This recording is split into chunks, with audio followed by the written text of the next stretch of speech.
terminologi ummah sangat banyak dibicarakan ya. Ada sekitar 60-an lebih nanti. Dalam pemahaman generiknya konsep ummah mengacu pada kesatuan umat Islam yang kita sebut dengan transnasional, jadi internasional.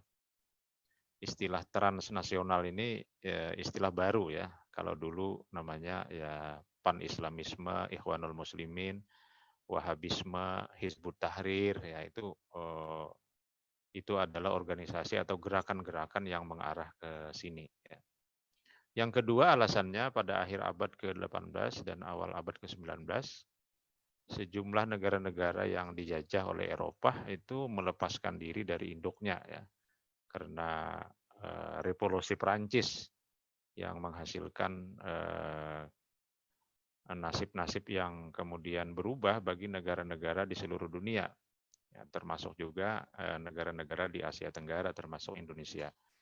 Saya kira Indonesia, Malaysia, ya, kemudian Brunei yang dekat dengan kita ya, Timur juga, dan negara-negara lain itu kemudian menjadi merdeka ya.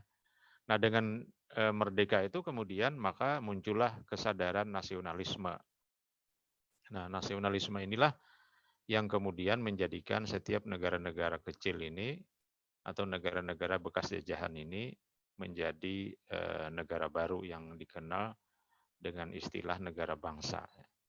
Nah, oleh karena itu maka kita akan mendiskusikan satu hal yang mungkin pada satu sisi orang tidak sependapat dengan negara bangsa, atau kalaupun sependapat tapi mencoba ingin mengubah ya seperti yang terjadi sekarang ini, atau justru ada interpretasi lain atau penafsiran lain tentang konsep ummah.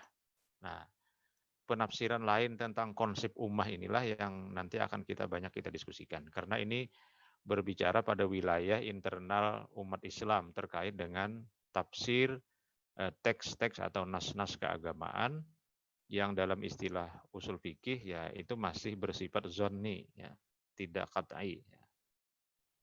Nah, Nah, kalau kita sedikit melihat sejarah, inilah kira-kira ada sekitar 6 gerakan dimulai dari Wahabi di Saudi Arabia. Seperti kita ketahui, memang Wahabi itu pada mulanya adalah gerakan intelektual ya, ingin kembali kepada Al-Quran dan Sunnah. Gerakan Wahabi ini mendapat restu dari pemerintah, dari kerajaan, karena kebetulan dia adalah seorang keluarga dekat ya.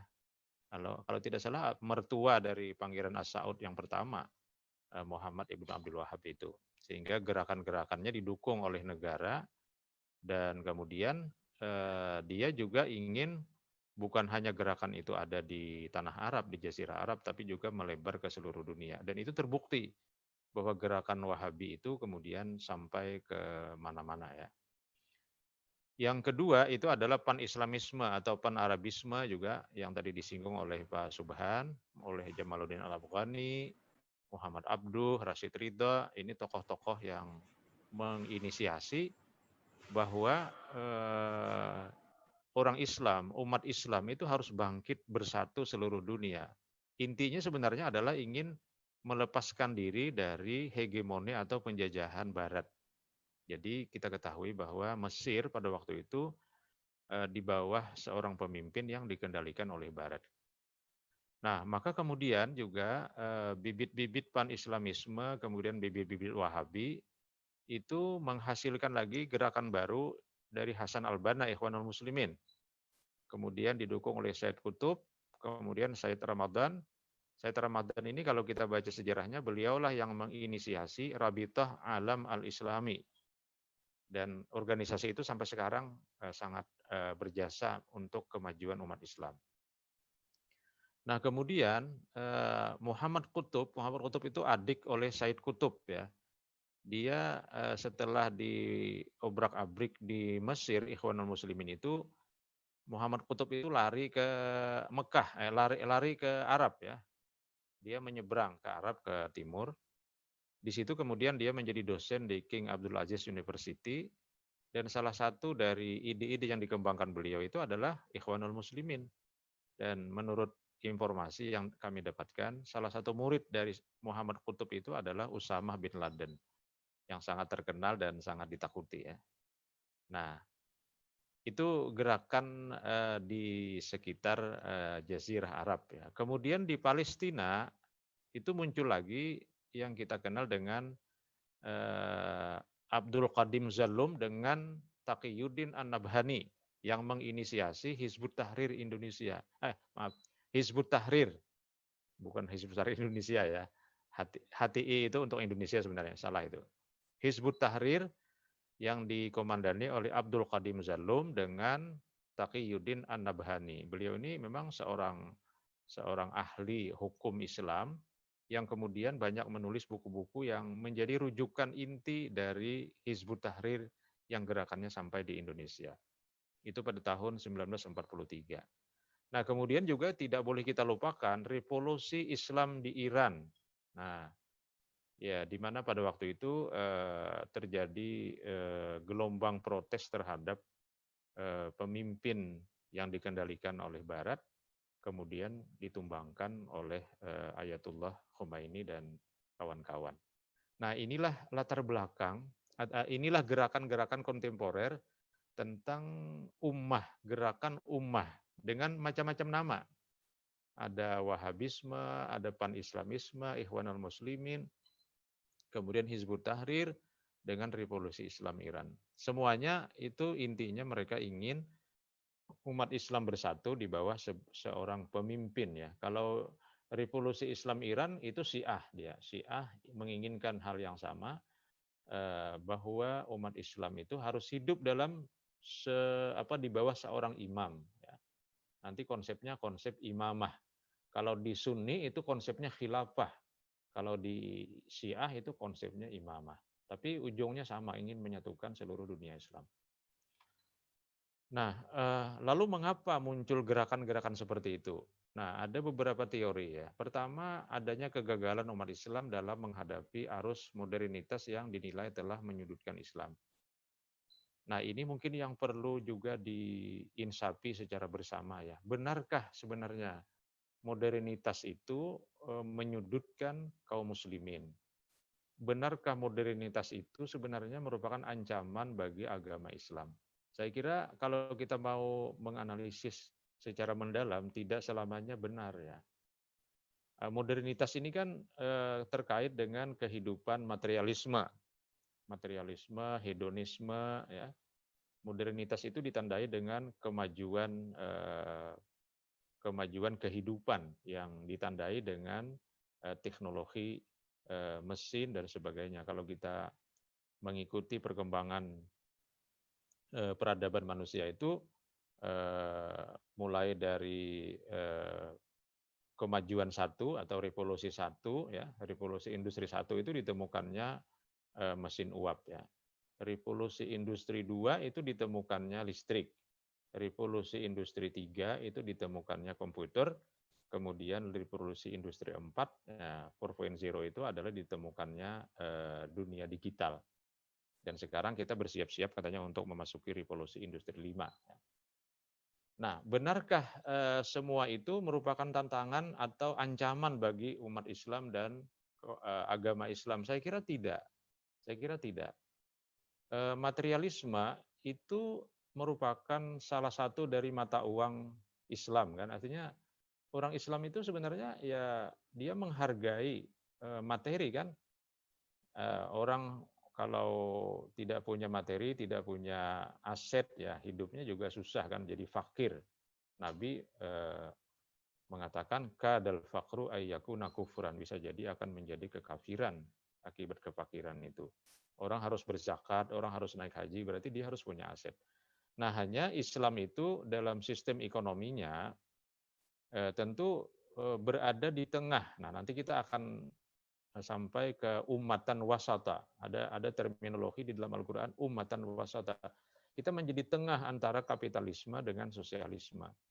Sosialisme dengan materialisme, kapitalisme juga dengan materialismenya memang gagal untuk menyahuti dan melayani keinginan hidup bahagia atau sukses atau hidup tentram bagi umat manusia. Jadi kalau kita lihat misalnya komunisme ya, komunisme itu kan pada satu sisi ideologi ekonominya kan bagus ya. Jadi Soekarno dulu itu mengambil nasakom itu sebenarnya komnya itu kom pada aspek ekonomi ya, bukan politik sebenarnya. Nah, komunis itu kan semua rakyat itu mendapatkan porsi yang relatif adil dan sama dari aset negara yang dimilikinya. Ya. Jadi negara memiliki semua aset, kemudian dibagi secara adil kepada rakyat. Itu kan komunisme. Nah, tapi karena pada aspek politik komunisme itu tidak punya Tuhan dan kemudian melakukan revolusi, nah itulah kemudian yang menggagalkan mereka. Tapi dari aspek ekonomi itu ada nilai-nilai yang kita bisa lihat positif ya. Nah, tapi itu gagal habis kan sejarah komunisme itu. Kemudian kapitalisme juga, kapitalisme ya setiap orang berlomba untuk memperbesar kapital. Nah, akhirnya terjadi penjajahan dari yang kuat kepada yang lemah. Maka kedua-duanya itu gagal untuk menyahuti atau melayani keinginan hidup bahagia umat manusia, dua ideologi ini. Nah, Islam di mana? Islam itu kan di tengah. Nah, di tengah itu pada satu sisi Islam itu mengakui kepemilikan dan mendorong orang untuk memperbesar aset ya, mencari harta kekayaan yang halal. Tetapi pada sisi lain dia harus masuk dalam regulasi untuk membantu yang lemah. Nah, jadi sehingga dikatakan sistem ekonomi Islam itu adalah baina sosialisme wa kapitalisme, antara sosialisme dan kapitalisme.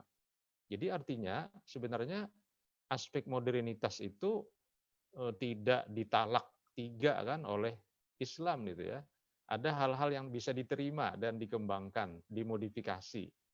Ya, jadi kita harus cerdas dalam menanggapi persoalan ini.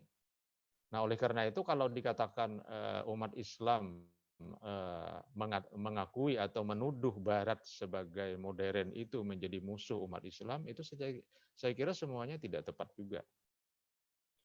Sebenarnya Barat itu menjadi modern itu karena belajar kepada umat Islam. Jadi kalau kita baca sejarah keemasan Bani Umayyah, Bani Abbasiyah, yang kemudian jasa-jasa mereka mendirikan universitas di Andalusia, di Spanyol, itu menunjukkan bahwa orang-orang Eropa yang negara-negaranya kecil itu, orang Jerman, Amerika, Belanda, Italia dan sebagainya, itu belajar semuanya ke Universitas Andalusia di Spanyol. Karena kalau kita lihat dan itu digambarkan di dalam surah Al-Fat ya, bahwa Islam itu seperti pohon kan, masaluhum fil Injil. Zalika masaluhum fil Injil, zalika masaluhum fit Taurat, wa masaluhum fil Injil kazara'in. Jadi Islam dan umatnya itu kalau di dalam Injil itu kazara'in, seperti pohon. Jadi kazara'in ini Allah ingin menjelaskan bahwa umat Islam itu akan besar. Besarnya itu seperti pohon. Akhraja sat'ahu fa'azarahu fastaghlaza fastawa ala suqih. Pohon yang kekar tumbuh kemudian bercabang, berdaun sampai ke seantero arah ya. Nah, itu bisa kita lihat dalam perkembangan Islam itu. Dia mulai Jazirah Arab, kemudian naik ke atas ke Syam, kemudian berputar ke barat ke Mesir, terus lagi ke barat lagi sampai ke Maroko kan, dari Mesir kemudian ke Tunisia, kemudian ke Libya, kemudian ke Maroko. Maroko itu disebut dalam sejarah dengan barat Maghribi ya, karena itu paling barat penyebaran Islam pada waktu itu. Karena setelahnya itu adalah samudra. Nah, kemudian naik dari Maroko itu ke atas menyeberang ke Spanyol, itu ke barat. Sekarang ke timur itu melalui Syam, kemudian ke Irak, kemudian ke Iran, kemudian ke India, kemudian ke Cina, sampai ke anak benua Hindia, yaitu Indonesia. Jadi kalau kita gambar sebenarnya persis seperti pohon Islam itu. Jadi Islam itu merambah ke seluruh arah. Kemudian kalau ke atas dia juga melalui Syam, kemudian ke Palestina, sampai ke Turki, sampai ke atas lagi. Jadi seperti pohon, betul-betul seperti pohon. Jadi kemodernan hidup manusia di dunia ini sebenarnya atas jasa umat Islam. yang dulu menerjemahkan kitab-kitab ilmu pengetahuan dari Spanyol, dari karya-karya Plato, karya-karya Romawi ke dalam bahasa Arab. Kemudian menghasilkan Ibnu Sina, Ibnu Rus yang menjadi guru-guru orang Barat dan sampai sekarang itu diakui. Nah, kemudian kalau kita lihat juga yang kedua, adanya rasa kesetiakawanan terhadap nasib yang menimpa saudara-saudara seagama seperti yang terjadi di Palestina, Kashmir, Afghanistan, Irak. Perasaan solidaritas ini sesungguhnya dimiliki oleh seluruh umat Islam sedunia, namun cara meresponnya berbeda dengan mayoritas Muslim lainnya. Nah, inilah yang kedua ini sebenarnya didukung oleh kemajuan teknologi informasi. Jadi begitu cepatnya informasi yang terkait dengan umat Islam seluruh dunia itu menyebar ke setiap orang, sehingga rasa empati kita dengan rakyat Palestina, rasa empati kita dengan rakyat di suatu wilayah yang terzalimi, nah itulah kemudian yang membangkitkan umat Islam itu untuk bersatu. Hanya nanti respon bersatunya itu beda-beda. Ada yang berangkat sendiri, ada yang macam-macam lah ya, macam-macam itu. Ada yang hanya memberikan sumbangan berupa materi, kemudian dikumpulkan dan dibawa ke suatu wilayah. Saya kira yang kedua itu sangat wajar karena salah satu dari ajaran Islam itu adalah empati. Ya. Empati itu kalau dalam bahasa Al-Quran namanya wa yu'siruna ala anfusihim walau kana bihim khassasah. Jadi isar itu empati. Itu Allah menceritakan wa yu'siruna ala anfusihim itu cerita orang-orang Ansar yang membela orang-orang Muhajirin ya. Jadi dulu orang Muhajirin itu mereka pindah dari Mekah ke Yasrib, Yasrib kemudian menjadi Madinah. Itu mereka meninggalkan rumahnya, meninggalkan sebahagian keluarganya, meninggalkan usahanya. Maka mereka datang ke Madinah itu, ke Yasrib itu dalam keadaan fakir.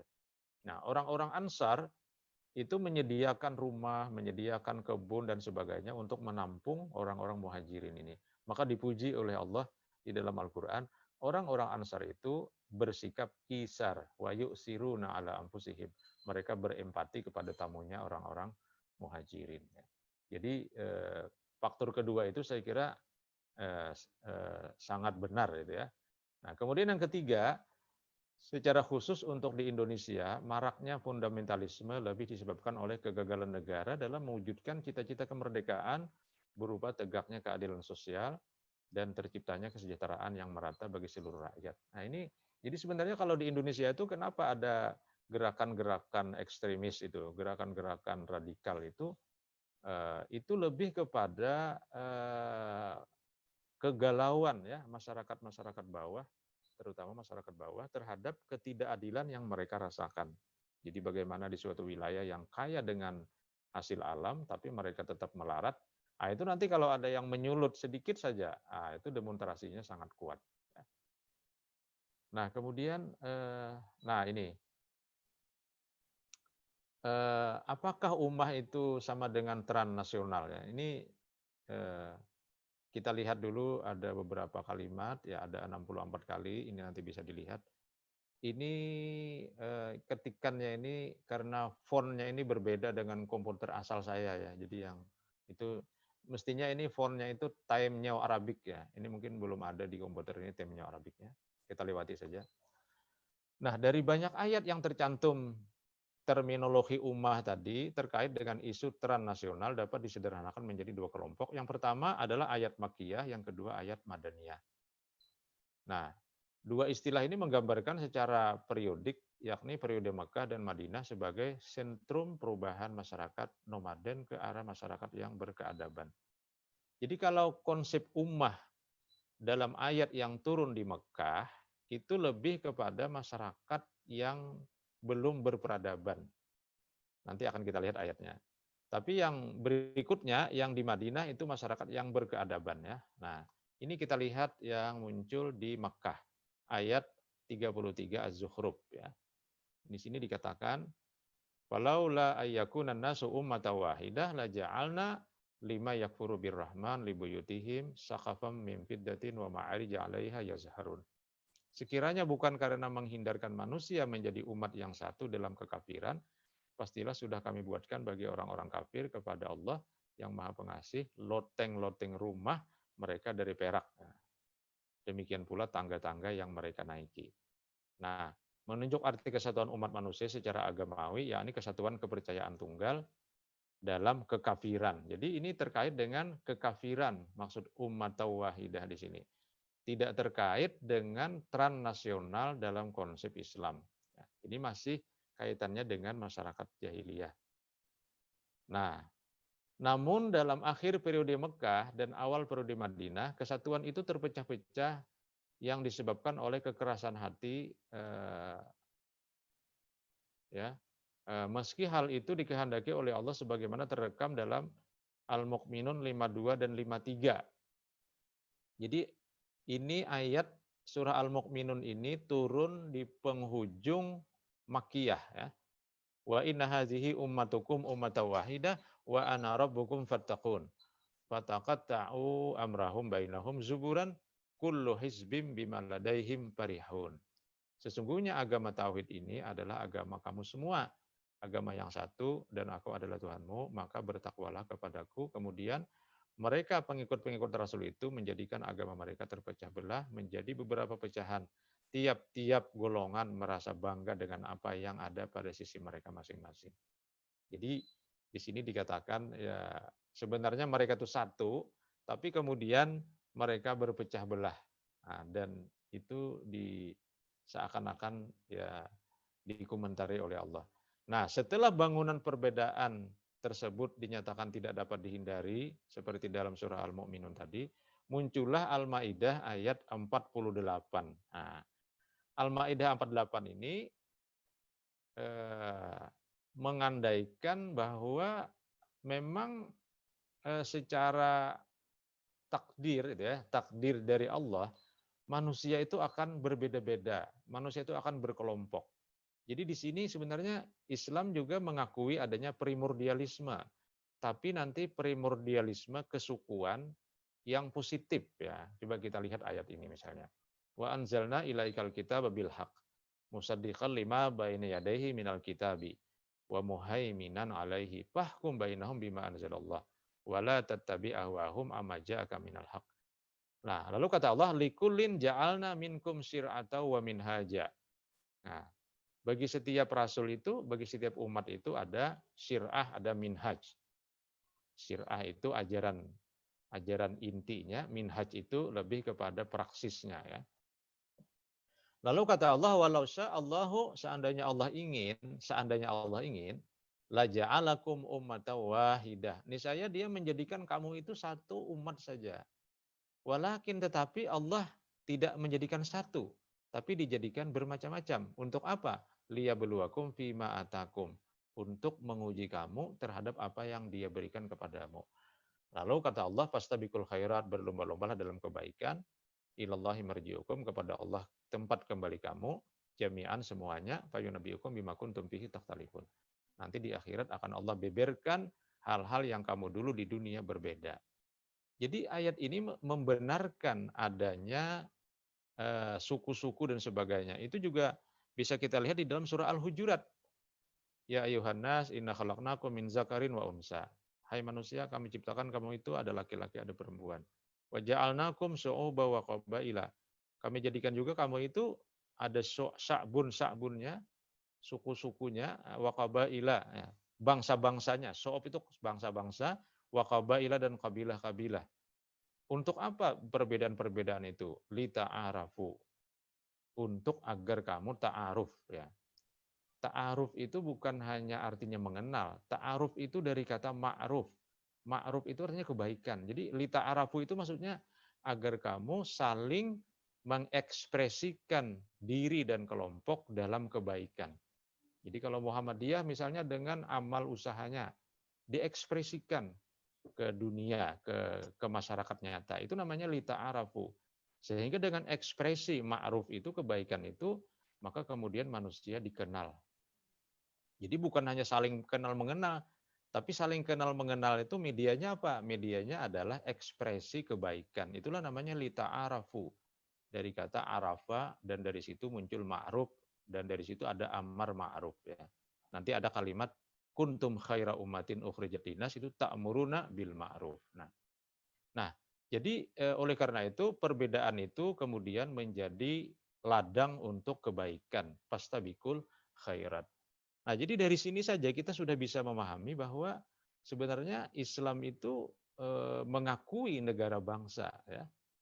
Oleh karena itu ide-ide transnasional yang kita sebut 6 macam di awal tadi itu lebih kepada respon politik sebenarnya, ya. Jadi karena merasa Barat itu sebagai ancaman, merasa orang-orang Barat itu sebagai bahaya, lalu kemudian ingin direspon dengan cara mengumpulkan kekuatan lintas nasional. Padahal bukan itu persoalannya.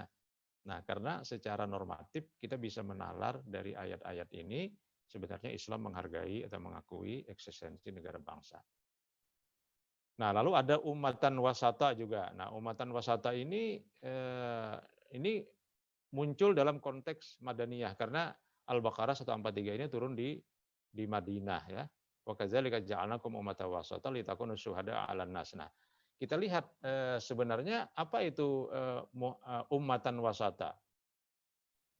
Jadi umatan wasata itu banyak penerjemahannya, ya. Ada yang mengatakan bukan sebagai perwujudan posisi tengah itu sendiri, namun untuk sesuatu yang lain, yakni dengan posisi tengah tersebut diharapkan umat Islam dapat menjadi saksi. Karena tadi kan litakunu syuhada'a 'alan nas. Dia menjadi saksi. Jadi kalau saksi itu kan harus di tengah, bisa ke kanan, bisa ke kiri kan. Nah, untuk menjadi saksi diperlukan posisi tengah untuk dapat menjadi dua sisi secara seimbang. Jadi kalau konsep Islam wasatiyah itu sebenarnya tidak cocok mengambil dari ayat ini. Karena kan banyak juga orang menyebut Islam wasatiyah, Islam moderat. Sebenarnya dalam konteks ini bukan itu masalahnya. Kalau ummatan wasata itu maksudnya dia litakunu syuhada'a, dia menjadi saksi. Dia bisa melihat ke kanan ke kiri. Maka seperti tadi misalnya, dia bisa melihat nilai-nilai positif dalam ajaran sosialisme, sebagaimana dia juga mengambil sisi-sisi positif dari nilai-nilai kapitalisme. Kapitalisme mengharuskan orang bekerja keras. Sosialisme mengharuskan orang berbagi. Nah, diambil kedua-duanya, maka menjadi sistem Islam. Ya. Nah, jadi dalam periode Madinah, konsep ummah sudah sedemikian berkembang menjadi lebih eksklusif, lebih sadar akan keistimewaannya mencapai maksud Allah yang universal, yang dikenakan kepada kaum muslimin sebagai ummah yang par excellence. Dengan demikian, letak keutamaan ummah Islam adalah pada cirinya yang wasat, moderat, dan berada di tengah-tengah. Posisi tengah itu adalah antara Yahudi yang sangat keras dengan Kristen yang sangat lunak, karena etika Kristiani yang terlalu spiritual dan lemah lembut. Sementara itu Mutawalli Sya'rawi menyatakan bahwa posisi tengah itu adalah dalam konteks iman dan akidah dan seterusnya. Nah, ini masih ada beberapa penjelasan, nanti bisa dibaca. Nah, yang terakhir khaira ummah. Nah, khaira ummah ini tujuannya kepada umat Islam yang posisinya di tengah tadi, dia adalah merupakan umat terbaik, ya. Dengan ciri-ciri ta'muruna bil ma'ruf wa tanhauna 'anil munkar wa tu'minuna billah walau amana ahlul kitab lakana khairal lahum minhumul mu'minun aktsarumul fasiqun. Nah, terkait khaira ummah ini kalau kita lihat di dalam tafsir-tafsir klasik misalnya At-Tabari mengatakan, dia mengatakan kuntum khaira ummatin ukhrijat linnas iza kuntum bihadhihi syurut. Kalau kamu berada dalam kriteria ini, allati wasafahum jalla sana'uhu biha, yang disifatkan oleh Allah Jalla wa'ala, fakana ta'wilu zalika indahum kuntum khaira ummatin ta'muruna bil ma'ruf wa tanhauna 'anil munkar wa tu'minuna billah ukhriju linnasi fi zamanihim. Jadi artinya di zaman manapun, di era manapun, kalau dia amar ma'ruf, nahi munkar, dan beriman kepada Allah, itulah umat terbaik. Maka termasuk kita yang hidup sekarang dan juga umat-umat yang akan datang insya Allah. Saya kira ini yang dapat ulun jelaskan dan mudah-mudahan memenuhi keinginan terutama Pak Subhan ini. Dan bisa dilanjutkan dengan dialog ya. Silakan Pak Subhan di moderator ya. Terima kasih. Assalamualaikum warahmatullahi wabarakatuh. Waalaikumsalam warahmatullahi wabarakatuh. Baik, terima kasih kepada Ustaz Karni ya, karena beliau memang kapasitasnya sebagai doktor ahli tafsir Jadi pada malam hari ini kita mengkaji secara tematik berkaitan dengan konsep ummah yang ada di dalam Al-Quran. Memang sekilas tadi saya membuka bukunya Quraisy Shihab dalam wawasan Al-Quran. Beliau menyebut kurang lebih sekitar ada 64 kali istilah ummah itu di dalam Al-Quran berulang-ulang gitu ya. Jadi cukup banyak. Nah, mungkin sebagai pengantar diskusi, biasanya kalau yang begini Pak Yakub ini cepat banget menangkap ini. Ya, tapi saya ingin menegaskan juga ini kepada Pak Soekarni. Di Muhammadiyah itu kan ada istilah penegasan ya bahwa konsep negara yang pada saat ini yang ada di Indonesia ya dengan NKRI, Pancasila, Undang-Undang Dasar 1945 ya 5 pilar itu sudah diakui oleh Muhammadiyah ya. Kalau bahasa Muhammadiyahnya apa Pak Yakub? Darul Ahdi Wasyahadah gitu ya. Kalau tidak salah. Ya, betul, betul. Ya. Nah, jadi seakan-akan memang kalau Muhammadiyah itu lebih melihat konsep yang digagas oleh yang disebut tadi istilah pan-Arabisme atau mungkin nasionalisme Arab, Ikhwanul Muslimin atau mungkin dalam istilah Syiah itu revolusi Islam itu adalah imamah, itu lebih kepada sifatnya substantif gitu ya. Jadi bukan formalistik, legalistik tidak. Itu pemahaman saya ya. Jadi jangan diiyakan dulu, jangan itu ya. Jadi jangan, tidak boleh artinya nih seakan-akan saya paling benar. Karena Muhammadiyah tadi mengakui ada istilah nation state atau konsep negara atau bangsa yang seperti yang ada di Indonesia. Itu satu contoh saja.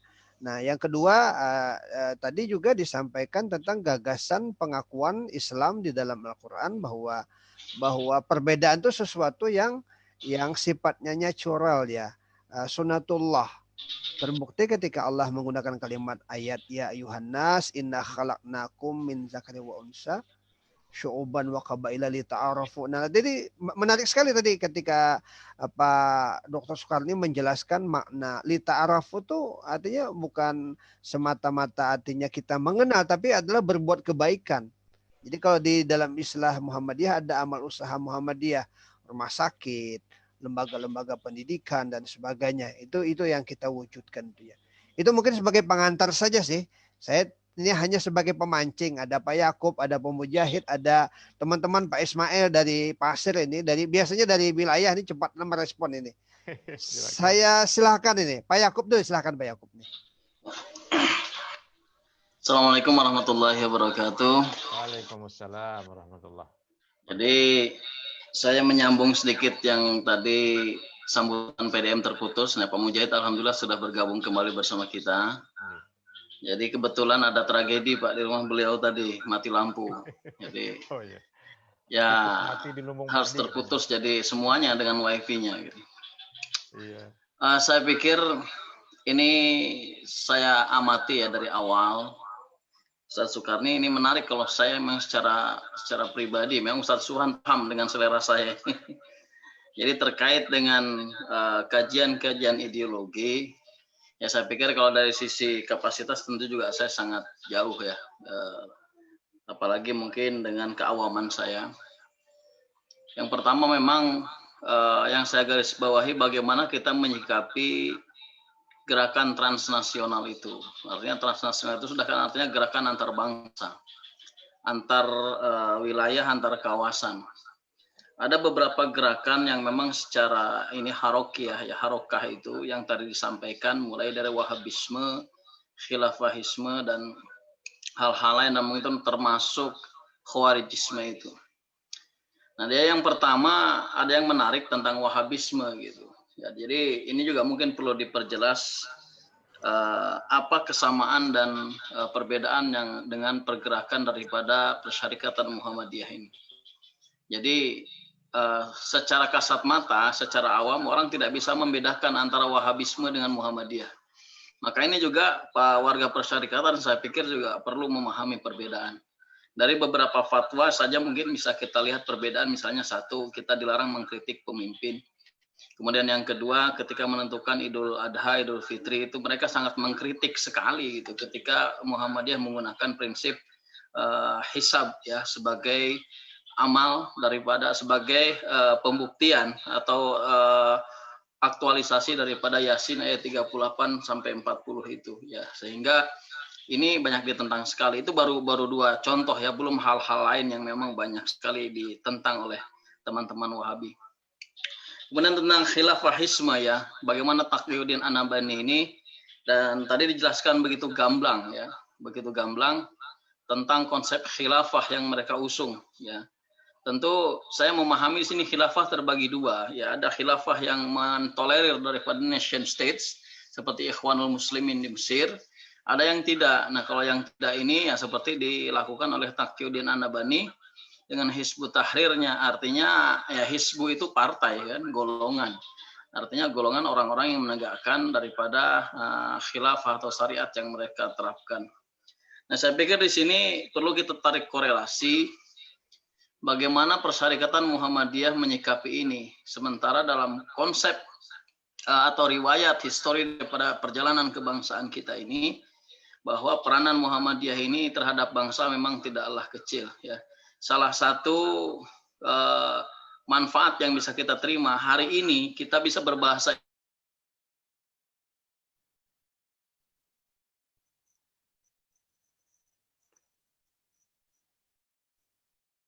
Ini putus lagi nih.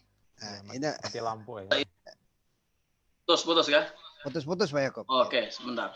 Jadi saya pikir seperti bahasa persatuan kita itu sebelum persyarikatan, sebelum bangsa ini mencetuskan sebuah kesepakatan pada tanggal 28 Oktober tentang bahasa kesatuan yang bisa kita gunakan, Muhammadiyah jauh sebelum itu sudah menerapkan ya, sudah menerapkan daripada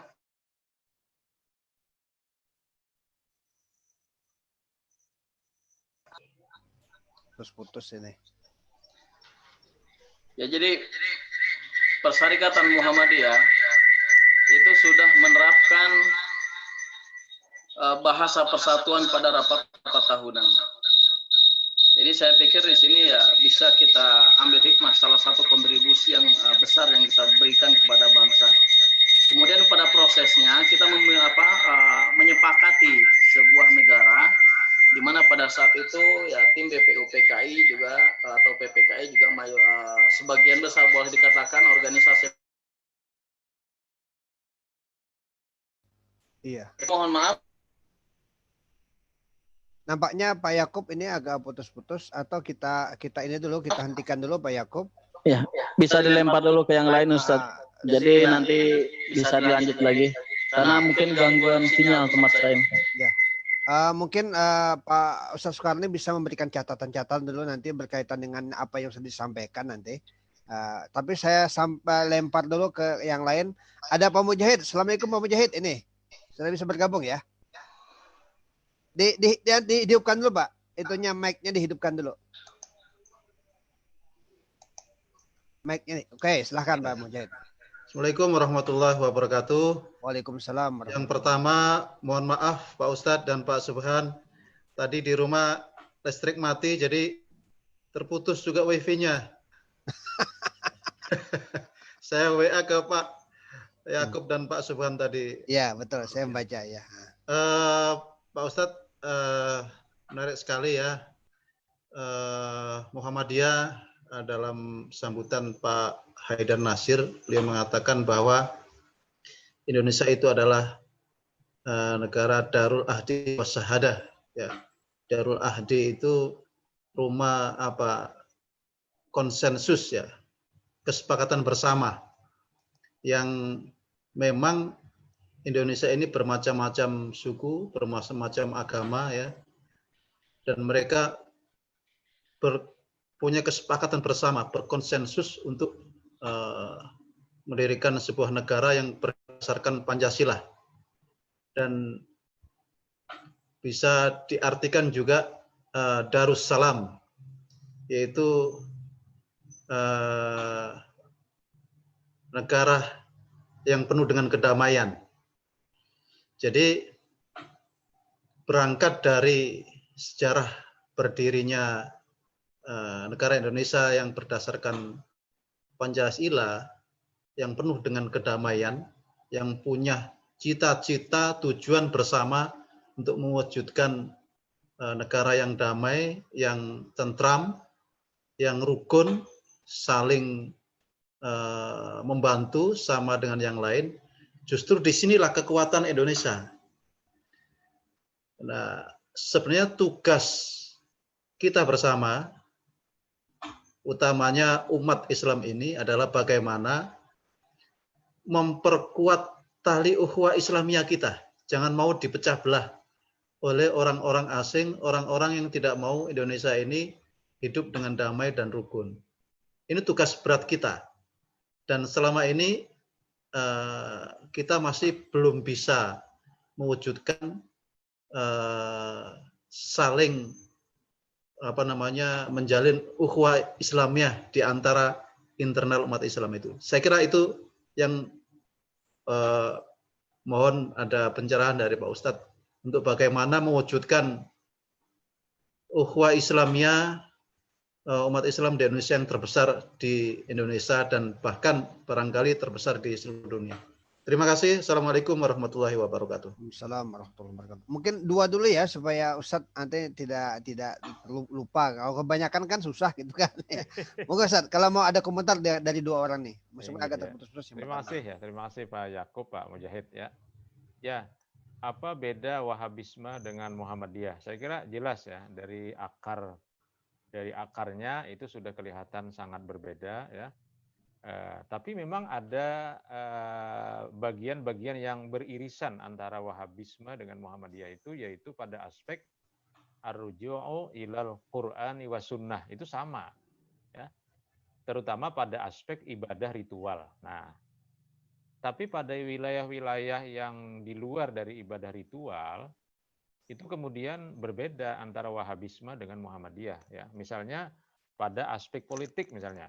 Kalau Wahabisme karena munculnya Wahabi itu adalah dalam rangka untuk mendukung pemerintah ya, dan kemudian pemerintah juga membiayai terhadap gerakan Wahabi ini.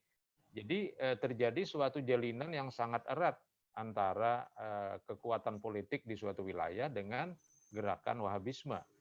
Nah, maka oleh karena itu muncul doktrin-doktrin tidak boleh menentang pemerintah, segalanya tergantung pemerintah ya.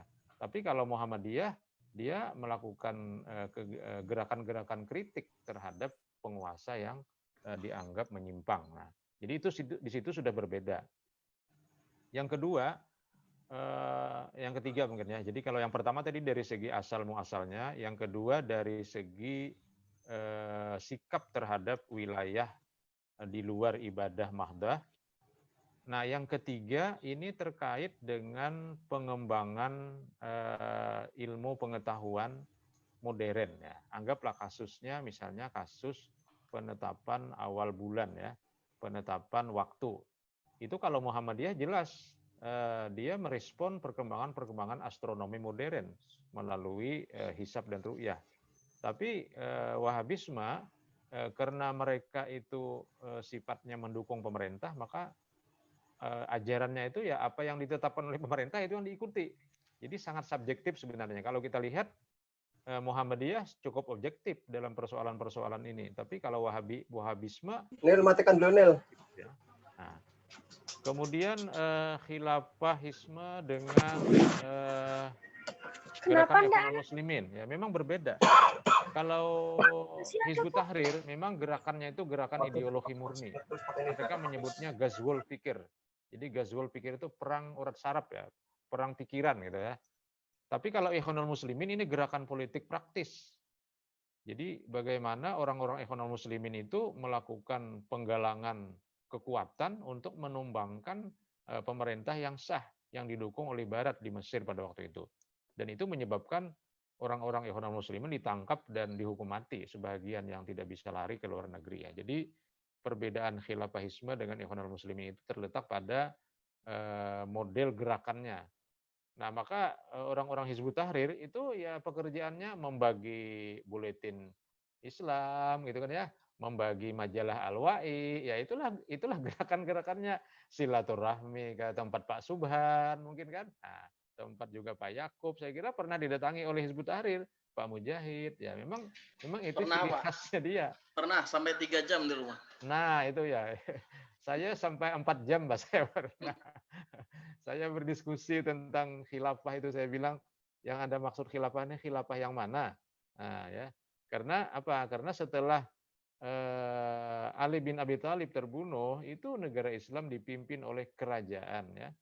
Bahkan kalau kita lihat di dalam sistem politik Islam tidak ada garisan yang jelas. Mau seperti Nabi itu berarti kan teokrasi, ya. Nabi itu teokrasi, tapi Abu Bakar, Umar, Utsman, Ali itu sudah aristokrasi Quraisy, bernuansa demokrasi. Ketika Bani Umayyah, Bani Abbas, Bani Utsman, Bani Mughal, Bani Safawi itu semuanya adalah monarki. Nah, setelah itu baru demokrasi bernuansa agama sampai ke demokrasi Pancasila, ya. Jadi yang mana sebenarnya yang harus dilakukan oleh umat Islam terkait dengan sistem negara?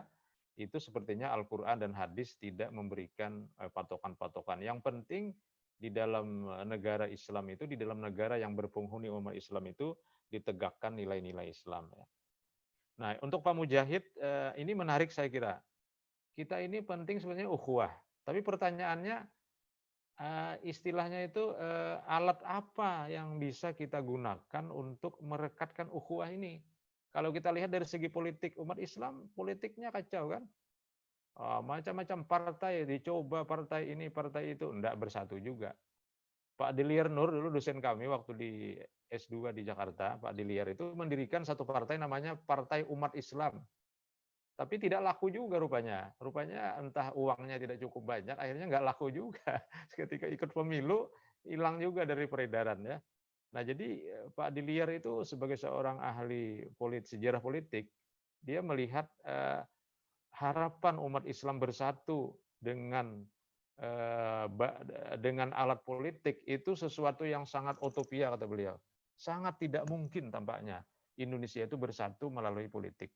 Semakin banyak partai yang berbasis umat Islam, maka semakin berpecah belahlah umat Islam itu.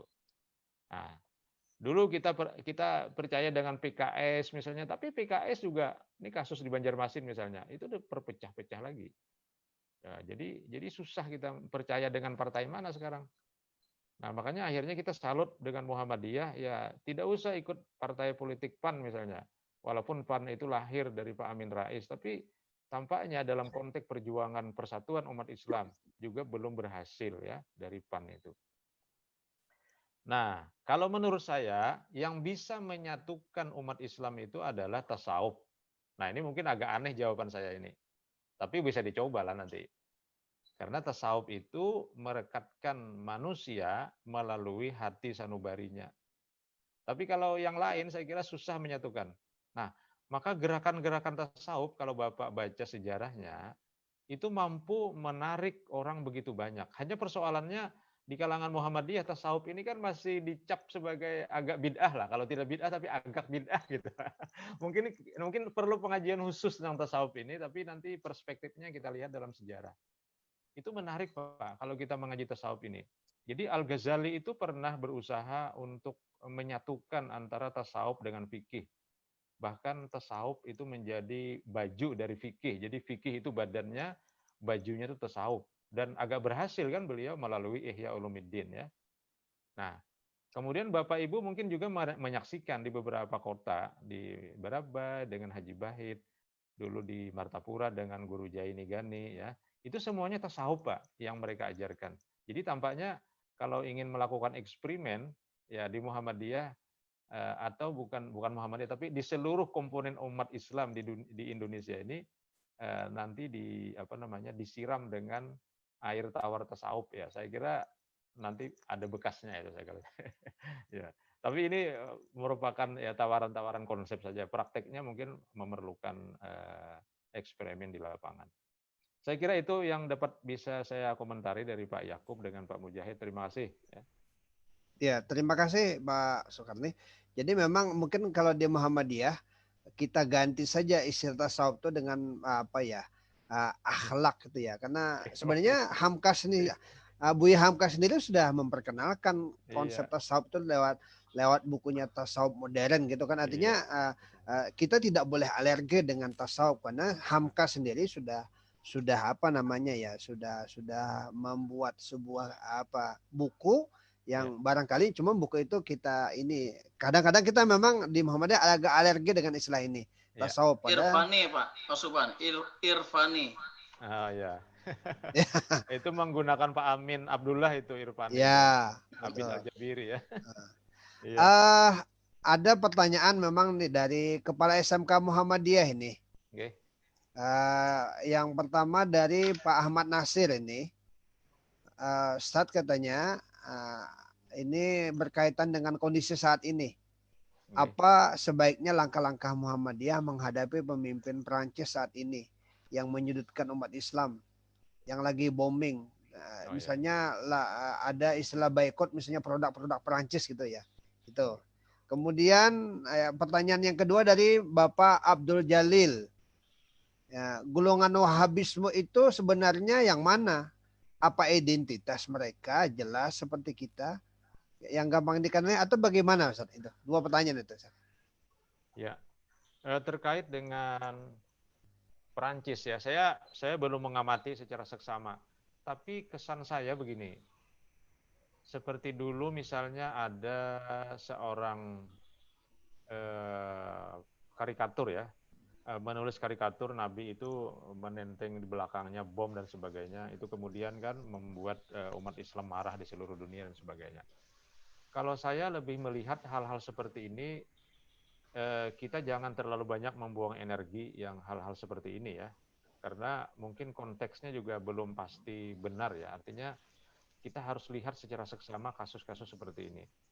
Karena Nabi kita Muhammad SAW itu kan pernah di black campaign kan, dengan kata majnun, gila kan, syair, tukang syair, kahin, tukang tenung, ada satu lagi itu ya, kazab, tukang pembohong ya. Tapi Nabi tidak pernah melayani hal-hal seperti itu. Jadi yang penting itu sebenarnya kalau umat Islam itu dihina, itu yang paling penting itu kita membalasnya dengan sesuatu yang bertolak belakang dari apa yang mereka katakan. Bukan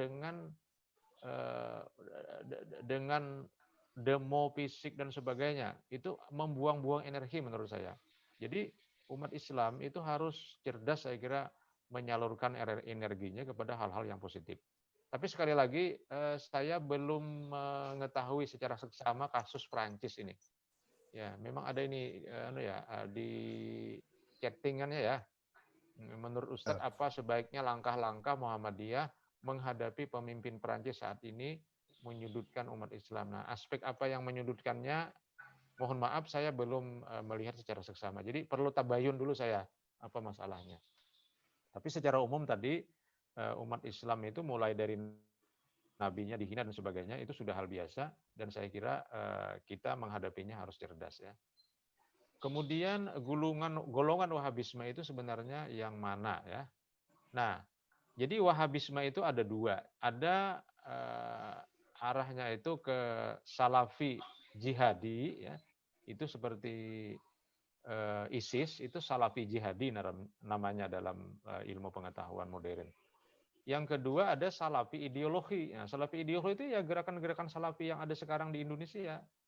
Jadi kalau mereka menyebut ini Salafi, ya itu ya Salafinya itu. Jadi mereka mengakui sebagai kelompok yang mereka anggap paling puritan, paling bersih, karena mengikuti sunnah Nabi ya, dan generasi dua abad berikutnya, jadi abad sahabat, tabi'in dan tabi'in, itu namanya gerakan Salafi atau Wahabi ideologi, tapi tidak kepada gerakan politik. Jadi ada dua. Tapi yang gerakan politik itu muncul dalam bentuk ISIS. Ya. Nah, tetapi gerakan Salafi ideologi yang bersumber dari ajaran Wahabisme ini, itu untuk cirinya tidak susah. kalau mereka selalu mengutip Utsaimin, selalu mengutip Bin Bas, selalu mengutip siapa lagi satunya itu ya, yang hadis itu siapa? Albani. Nah, itu 3 itu referensinya Salafi ideologi itu dari Wahabi itu. Jadi tapi ini tidak apa ini hanya kelompok pesaing saja dari Muhammadiyah, NU dan sebagainya, enggak apa-apa. Yang penting mereka itu nanti diikat dengan tasawuf tadi. Nah, kalau diikat dengan tasawuf saya kira aman ini. Tapi kalau diikat dengan fikih ya ini masih longgar-longgar ini, masih berdebat ini. Sehingga nanti diperdebatkan jenggot, diperdebatkan isbal dan sebagainya. Diperdebatkan kalau ada acara di tarawih, kemudian ada ceramah rohani, itu diperdebatkan. Jadi hal-hal kecil seperti ini diperdebatkan karena atas dasar tidak sama ideologinya. Nah, jadi saya kira itu yang saya ketahui tentang golongan Wahabisme yang sekarang muncul di negara kita ya. Saya kira itu Pak Subhan. Ya, terima kasih. Oke. Baik, tanpa ini banyak sekali juga. Saya pikir ada perwakilan dari Pasar, ada Pak Ismail. Pak Ismail mau berkomentar, Pak Ismail?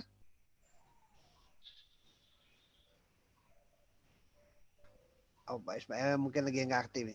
Atau Pak Waras dari Bontang?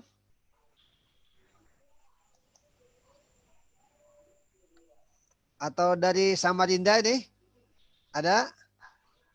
Atau bebas sajalah kalau ada yang mau berkomentar. Ada yang mau berkomentar, silahkan.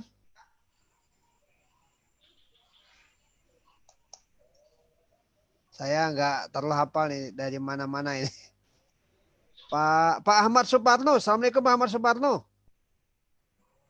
Waalaikumsalam warahmatullahi wabarakatuh. Ditunggu tanggapannya dari Samarinda, dari PWM ini, silahkan ini. Lanjut saja Pak Ustadz, menyimak dengan mulai awal sampai akhir. Oh iya. Pak Nur Khalis, posisi di mana Pak Nur Khalis? Ustadz Nur Khalis ini.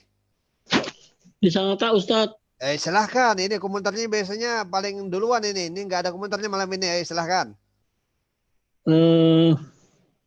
Terima kasih. Assalamualaikum warahmatullahi wabarakatuh. Waalaikumsalam warahmatullahi wabarakatuh. Saya agak terlambat memang karena tadi ada kegiatan keluar. Kemudian mungkin dapat setengahnya baru saya mengikuti. Jadi kurang begitu arahnya kemana tadi. Tapi yang saya lihat tadi adalah tentang tentang persatuan persatuan Islam. Ada masalah Wahabi, masalah Salafi dan sebagainya. Kalau saya melihat begini Ustadz, selalu saja firman Allah tentang orang-orang yang selalu merasa tidak mau berubah itu ada saja. Yang dia itu senantiasa mempertahankan tradisi nenek moyang yang seperti itu. Sehingga mengatakan yang lain yang mau berubah, istilahnya tajdid, membuat pembaruan, itu dikatakan kurang baik menurut dia. Maka dikatakan, oh itu Wahabi. Semuanya yang tidak mengikuti tradisi-tradisi itu akan dikatakan Wahabi begitu. Termasuk Muhammadiyah sendiri akan dikatakan Wahabi oleh mereka-mereka yang wa idza tutsla alaihi ayatuna walla mustakbiron ka'alam yasmaha ka'anna fi udhunaihi waqra. Apabila mereka dibacakan ayat-ayat, tanda-tanda, peringatan-peringatan tentang Al-Quran, maka peka telinganya, tidak mau dengar dia. Itu dalam Al-Quran seperti itu, ada saja seperti itu. Peka telinganya, tidak mau dengar dia. Yang penting ngikuti tradisi itu. Sehingga apa? Ya, mereka mengatakan seakan-akan Wahabi itu sebuah kesalahan begitu. Sebuah ketidakbaikan lah, seperti itu anggapan gitu, sesuatu yang melenceng misalkan seperti itu. Padahal ya itu tadi, mereka adalah orang-orang yang mempertahankan itu di zaman Rasulullah juga seperti itu. Mereka kan orang jahiliyah itu kan besar sebelumnya, orang Quraisy itu kan jahiliyah itu kan besar gitu. Sehingga ketika ada sesuatu yang baru, sesuatu yang sesungguhnya itu adalah dari Allah, dari Tuhan, ya mereka tidak mau, mereka menentang, mereka tetap mengikuti ajaran-ajaran nenek moyang. Jadi dari dulu sejarah itu akan berulang ya seperti sekarang ini gitu. Itu mungkin mohon tanggapannya seperti itu. Terima kasih saya sampaikan. Assalamualaikum warahmatullahi wabarakatuh. Waalaikumsalam. Bagus sekali. Bagus, luar biasa ini. Baik, ini ada satu juga yang mau menanggapi. Jadi dua orang saya beri kesempatan. Pak Armis Harun, ini orang Palembang yang bekerja di dunia tambang. Beliau ini lulusan Unsri Sriwijaya ya. Silahkan Pak Armis, langsung saja. Assalamualaikum warahmatullahi wabarakatuh. Waalaikumsalam warahmatullahi wabarakatuh.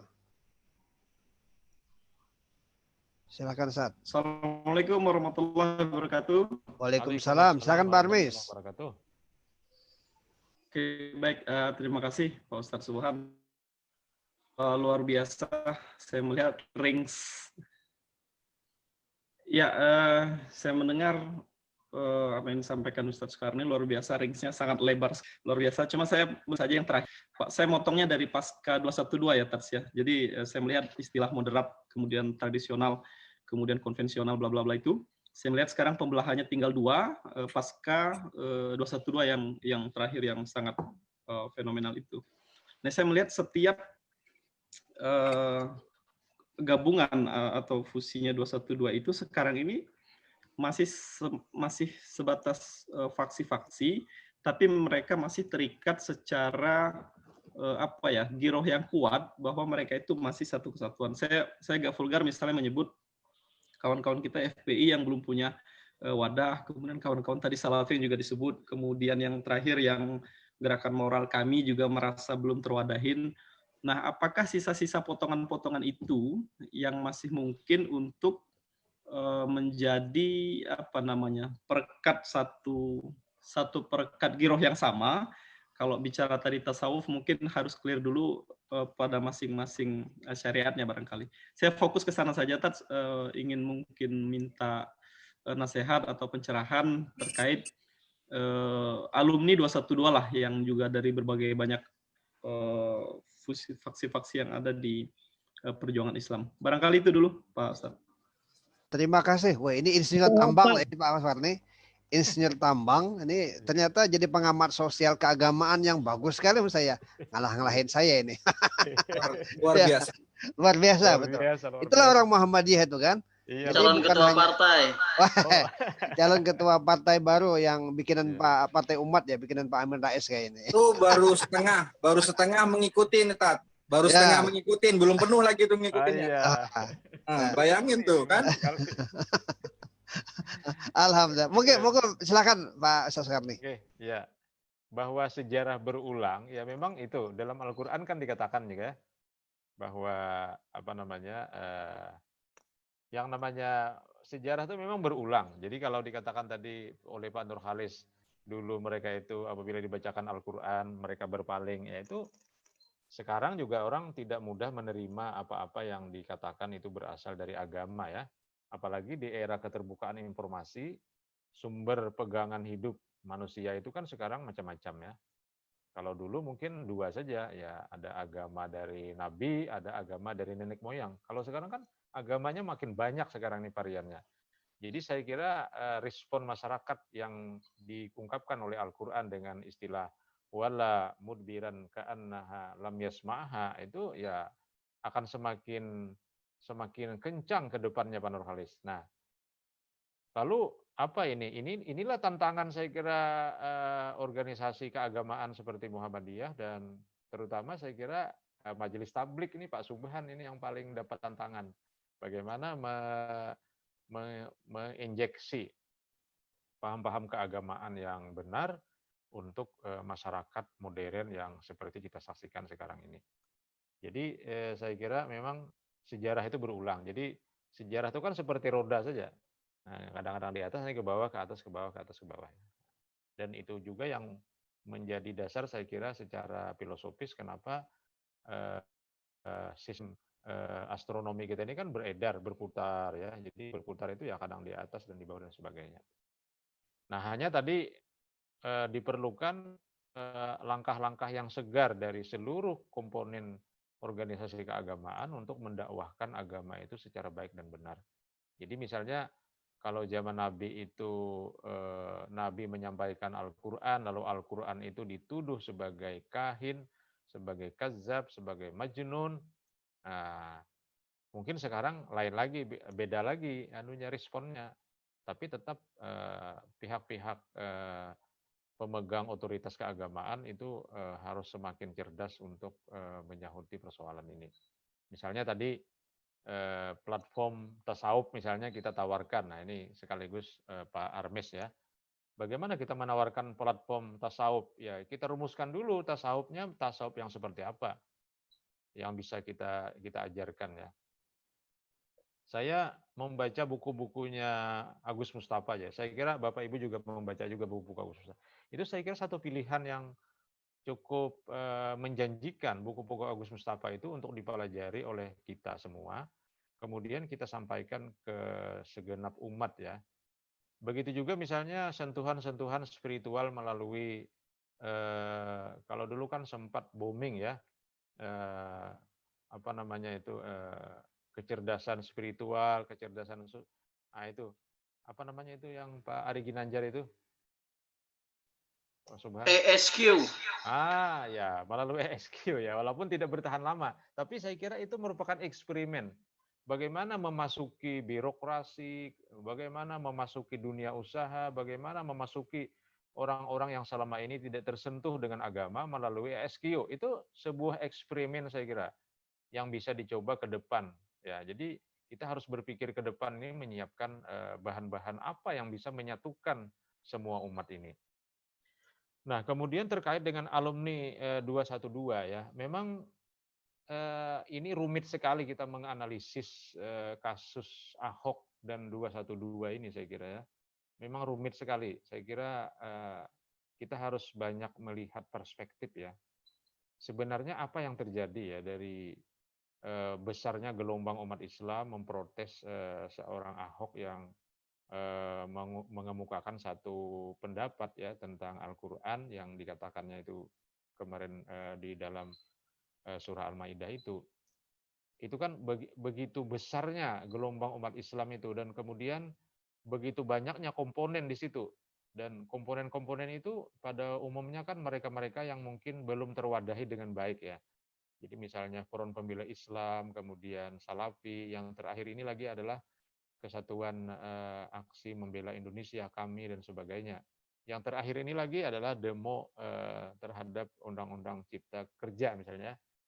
Itu memang sangat rumit. Sebenarnya hakikat dari yang terjadi di benak masyarakat itu apa sebenarnya?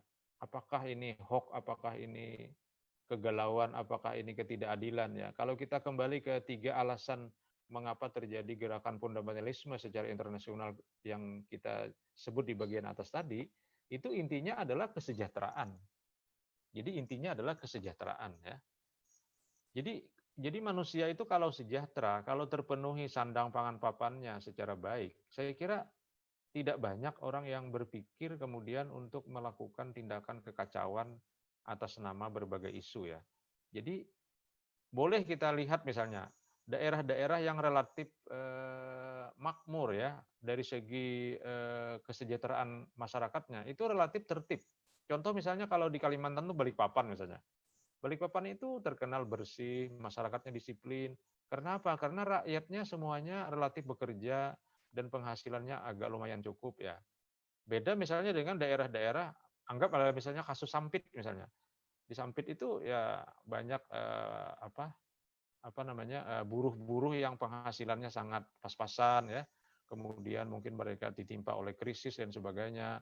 Kemudian mereka melihat ada teman-teman dan saudara-saudaranya yang mungkin ya relatif lebih makmur daripada dia.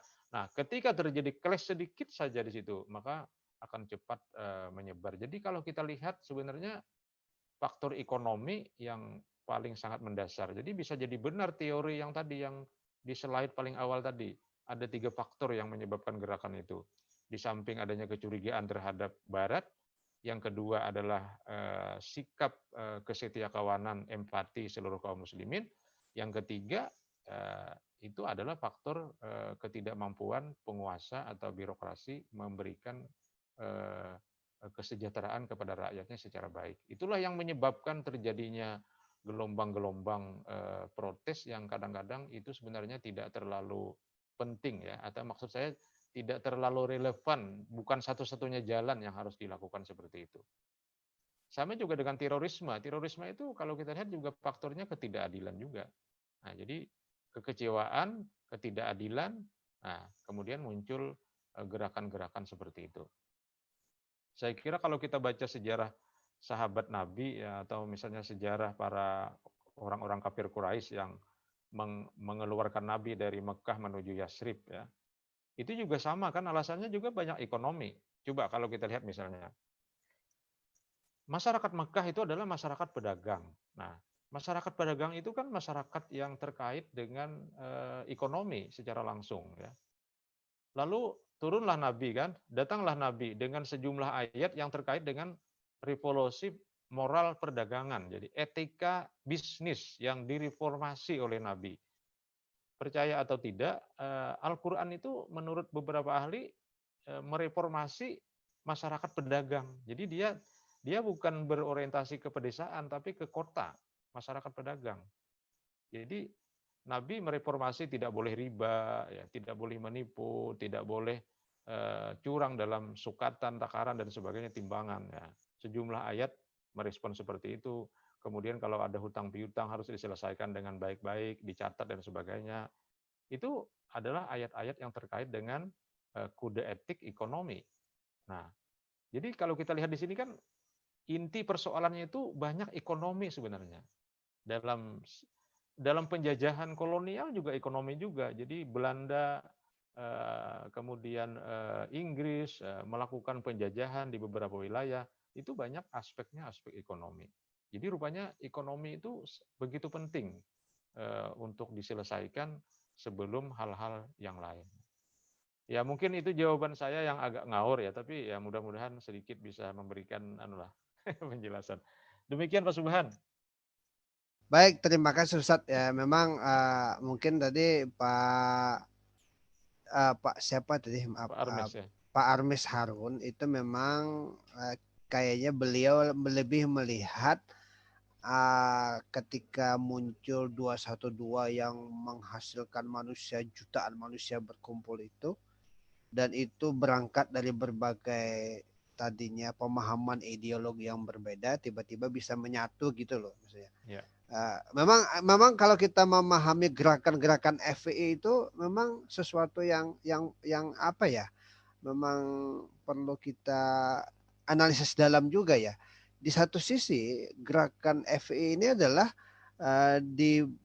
dilakukan oleh teman-teman yang notabene itu berlatar belakang yang oleh Islam tradisional atau mungkin teman-teman kalangan Nahdliyin disebut dengan kalangan habaib ya, yang artinya dari sisi fikihnya Syafi'i lebih cenderung itu kan, kemudian dari segi tauhidnya Ahlus Sunnah wal Jamaah yang dari Abu Hasan Al-Asy'ari dan sebagainya. Jadi tiba-tiba aku gerakannya seperti radikal ya. Nah itu yang memang ini. Nah tadi mungkin sudah dijawab oleh Pak Ustadz adalah sebenarnya persoalan munculnya gerakan-gerakan ini sampai berkumpulnya sebuah gerakan menjadi banyak itu lebih kepada persoalan terjadinya ketimpangan sosial.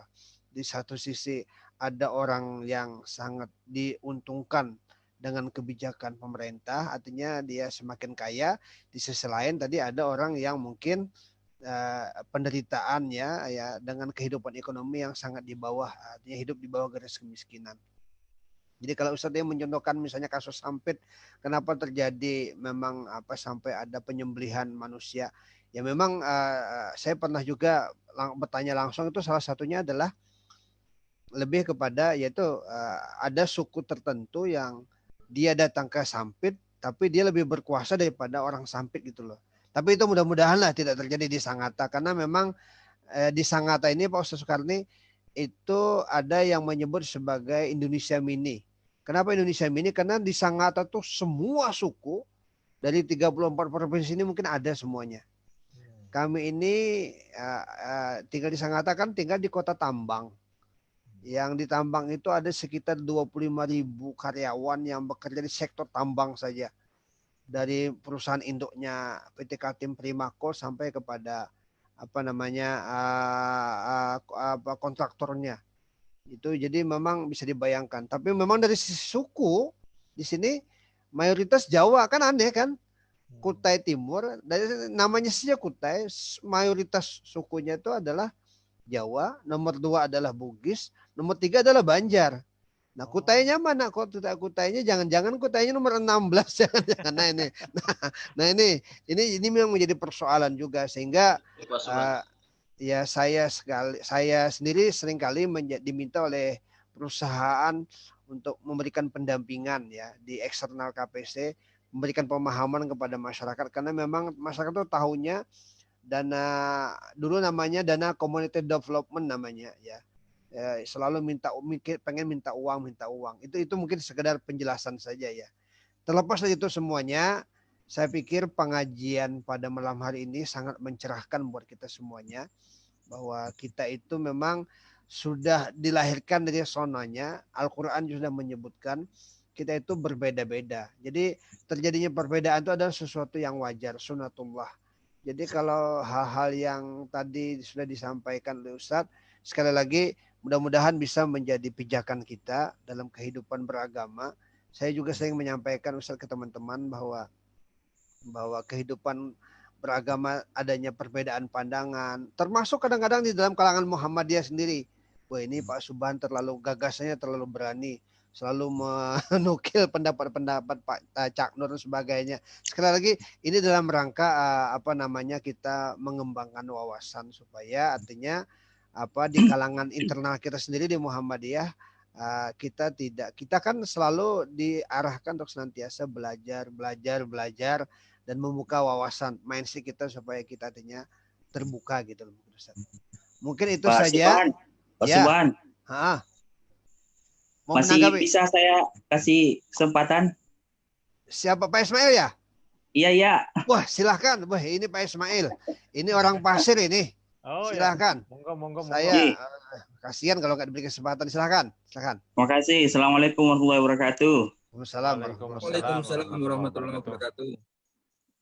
Alhamdulillah, saya bersyukur sekali pada malam hari ini bisa bersua dengan guru saya, Ustadz Sukarni. Alhamdulillah beliau dulu sempat mengajari saya tafsir di Fakultas Tarbiyah yang tersedia di Banjarmasin. Alhamdulillah. Kemudian juga Pak Subhan sebagai senior saya dan semua teman-teman di Kutai Timur. Baik Pak, yang menarik saya menekan tadi paparan Ustadz Sukarni tentang wacana yang tersampaikan bahwa kalau ingin menyatukan umat Islam itu melalui dunia tasawuf gitu. Ini wacana saja kata beliau, tapi eksperimennya perlu ditelusuri nanti. Saya pikir ya itu memang bisa jadi karena tasawuf itu terkait tentang tazkiyatun nafs gitu ya. Tapi mungkin tasawuf yang seperti apa itu yang jadi tanda tanya kita yang bisa menyatukan umat Islam, sebab banyak juga macam-macam tasawuf itu, bahkan ada tasawuf yang menyesatkan. Kemudian Pak, tadi saya mendengar Bapak tidak setuju dengan tafsiran tentang menggunakan ayat Al-Baqarah 143 tadi kalau digunakan dengan Islam wasatiyah gitu. Lalu muncul pertanyaan dari saya, memang ada bedanya antara konsep umatan wasatan tadi dengan Islam wasatiyah atau Islam moderat yang mungkin selama ini selalu dilakukan oleh Kementerian Agama gitu. Jadi jujur Pak, saya sebagai orang Kementerian Agama juga mungkin sama dengan Ustadz Sukarni. Kadang-kadang saya galau juga itu, sebab satu sisi Kementerian Agama itu selalu mengedepankan yang namanya moderasi Islam. Tapi mohon maaf, ada beberapa kebijakan yang justru misalnya memerangi radikalisme dan sebagainya. Jadi seolah-olah ini bertentangan gitu ya. Itu menurut saya Pak. Saya kira itu saja komentar saya. Adapun yang tadi saya setuju kalau munculnya radikalisme, fundamentalisme dan terorisme itu sendiri sebenarnya lebih banyak disebabkan oleh faktor ekonomi. Jadi kalau negara ini, saya setuju kalau tidak ada muncul lagi namanya terorisme dan sebagainya, maka tugas utama negara adalah bagaimana mensejahterakan rakyatnya. Dan itu sekilas seluruh partai selalu mengkampanyekan, tapi sampai saat ini ternyata masyarakat kita masih jauh dari harapan, yang bagaikan jauh api dari panggang gitu. Saya kira demikian Pak. Terima kasih Pak Subhan kesempatan yang diberikan. Assalamualaikum warahmatullahi wabarakatuh. Waalaikumsalam. Wah, ini dari Grogot Pak Soekarno ini. Oh, Grogot. Wah, Oh ya, ya, seberang ya. luar biasa nih Pak Ismail ini. Ini alumni UIN Banjarmasin angkatan 92 atau ya kalau salah ini. Ya, 92 Pak, betul. Ya. Oh. Silahkan Pak Soekarno. Kangen dengan gurunya.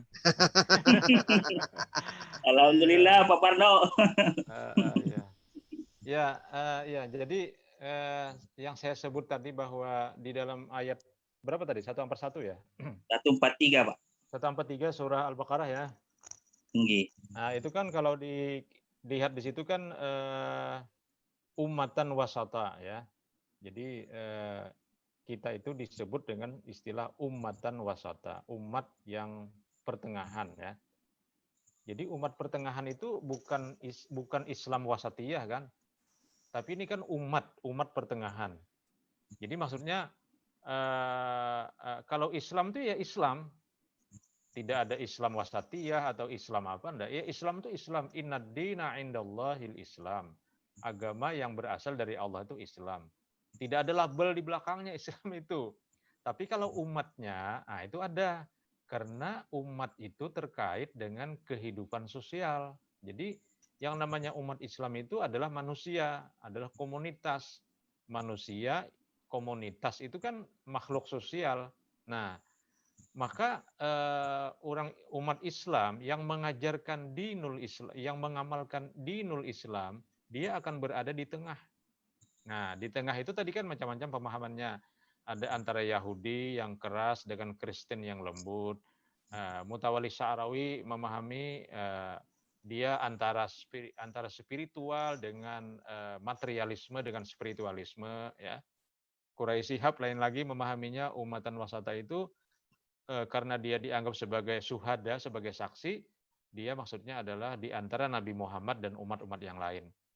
Nah, jadi yang saya sebut saya tidak sepakat dengan ayat itu untuk melegalisasi istilah Islam wasatiyah karena Islam itu sendiri sebagai agama tidak punya label.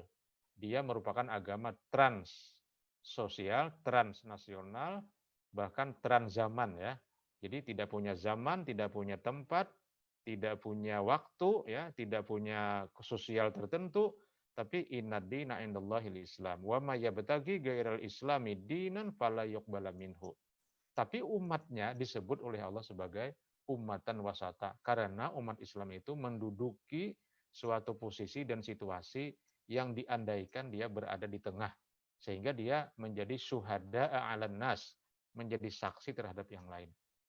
Jadi kalau boleh saya istilahkan istilah ummatan wasata kemudian diikuti dengan syuhada 'alan nas itu merupakan kalimat metafor sebenarnya. Merupakan kalimat metafor, artinya kalimat yang majazi ya, untuk menunjukkan bahwa posisi umat Islam itu akan menguasai timur, barat, utara, selatan dan seterusnya karena dia berada pada posisi yang di tengah. Saya kira itu ya untuk Pak Ismail ya. Ismail ya. Iya, Ismail. Iya. Ini sudah jam 10 sebenarnya ya. Okay. Cuman Ustadz, ini saya belum bertanya loh ini. Jadi teman-teman ada yang ngantuk mungkin Pak Mujana. Saya sedikit aja nih sebelum kita closing ada juga yang mengkaitkan istilah ummat wasata dalam kalimat di situ. Kalau kita lihat kan memang para ulama utamanya di kalangan Nahdliyin ya ada menghubungkan dengan istilah kalimat ukhuwah nanti. Maka ada istilah ukhuwah Islamiyah, ada istilah ukhuwah basyariyah, ada istilah ukhuwah wataniyah. Nah, jadi persaudaraan sesama umat Islam, persaudaraan wataniyah dasari atas rasa kebangsaan. Ada istilah ukhuwah basyariyah, di dasar rasa kemanusiaan. Ada yang memang mengartikan begitu di kalangan ulama begitu kan. Tapi saya pikir ini sah-sah saja juga sih, nggak ada masalah gitu ya. Gimana gitu? Sedikit aja. Ya. Jadi ketika umat Islam itu hidup ya, berada dalam struktur sosial baik lokal, nasional, internasional, ya pasti dia kan akan terikat dengan label-label sosial. Jadi boleh saja ini persaudaraan sesama muslim ya, karena sesama muslim bersaudara. Ini persaudaraan sesama persyarikatan, boleh saja. Ini persaudaraan sesama manusia, karena faktanya juga manusia itu berasal dari bahan yang sama. Jadi sebenarnya kalau kita sebut persaudaraan sesama makhluk juga boleh. Artinya sebenarnya Islam itu bukan hanya pri kemanusiaan, tapi pri kemakhlukan. Jadi kalau dalam contoh ekstrim kan, kita dengan kambing itu kan bersaudara sebenarnya. Artinya ketika kita perlu kambing, kita sembelih kambing kan. Tapi ketika kambing kita pelihara, dia wajib kita kasih makan. Nah, jadi itu namanya pri kemakhlukan. Kita dengan sungai bersaudara, dengan pohon bersaudara. Ya, jadi ketika umat Islam itu hidup dalam satu ruang, dia pasti terikat dengan ruang-ruang yang lainnya. Tapi ingat tadi, kalau disebut Islam, itu tidak ada label yang lain. Karena Islam itu adalah Islam gitu aja. Saya kira itu Pak, untuk Pak Subhan ya. Iya. Pak Subhan aja ini sebenarnya. Berarti tidak ada Islam Nusantara gitu ya? Oh iya, kalau saya enggak ada itu.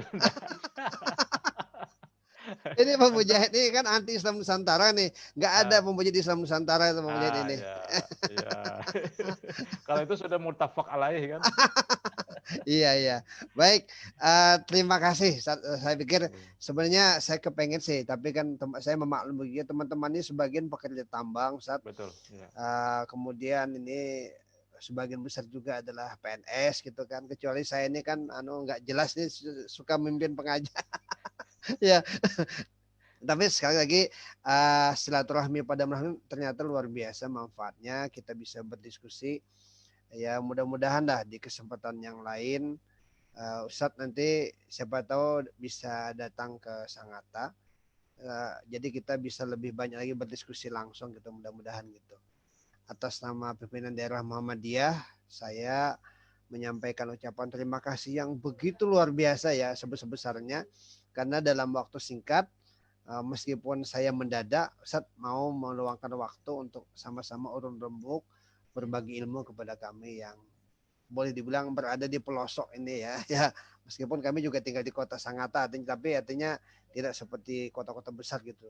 Jadi sekali lagi ini penghargaan yang setinggi-tingginya kepada Ustadz telah mampu meluangkan waktu untuk sama-sama berdiskusi. Begitu ya Pak Mujahid ya? Ya.